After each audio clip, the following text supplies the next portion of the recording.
ఎవరైతే మేలు చేస్తారో, ఎవరైతే కమిట్మెంట్తో ఈ రాష్ట్రం యొక్క అభివృద్ధి కోసం కృషి చేస్తారో వాళ్ళని ఎన్నుకోవాల్సినటువంటి బాధ్యత ప్రజల మీద అందరి మీద కూడా ఉంది అని చెప్పి తెలియజేస్తూ వేళ సూర్యారావుపేట పోలింగ్ స్టేషన్లో నా ఓటుని వినియోగించుకున్నాను అని చెప్పి తెలియజేస్తాను. హోప్ సాయంత్రానికి డెఫినెట్గా మంచి పర్సంటేజ్ అవుతుంది.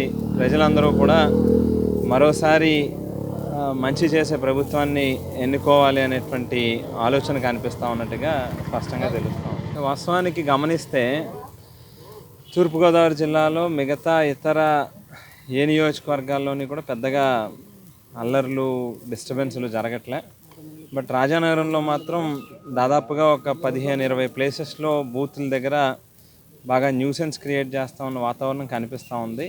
ఇప్పటికే పోలీసు ఉన్నతాధికారులు అలాగే జిల్లా ఎలక్షన్ ఆఫీసరు కలెక్టర్ గారికి కూడా వారి దృష్టికి తీసుకుని వెళ్ళడం జరిగింది.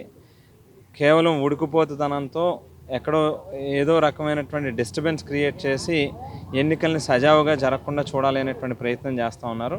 అందుకే ఈ సందర్భంగా పాత్రికా ముఖంగా కూడా సోదరులందరి ద్వారా వైఎస్ఆర్ కాంగ్రెస్ పార్టీ శ్రేణులకు కూడా అందరికీ పిలిపిస్తూ ఉన్నా, దయచేసి ఎవరూ కూడా ఎక్కడ ఏ రకమైనటువంటి గొడవలు అవతల వాళ్ళు కాలు దువ్వినా కూడా కాస్త సంయమనంతో ఓపికగా ఉండండి. కేవలం మనకి ఏకపక్షంగా అనుకూలంగా ఉంది అనేటువంటి ఉడుకుపోద్దనంతోనే ఈవేళ అవతల వాళ్ళ తాలూకా ప్రయత్నాలు వాళ్ళ తాలూకా ప్రవర్తన కనిపిస్తూ ఉంది. దయచేసి ఎవ్వరూ కూడా కంగారు పడద్దు, అందరూ కూడా ఓపికగా సహనంగా ఉండండి అని చెప్పి మాత్రం విజ్ఞప్తి చేస్తూ ఉన్నాం.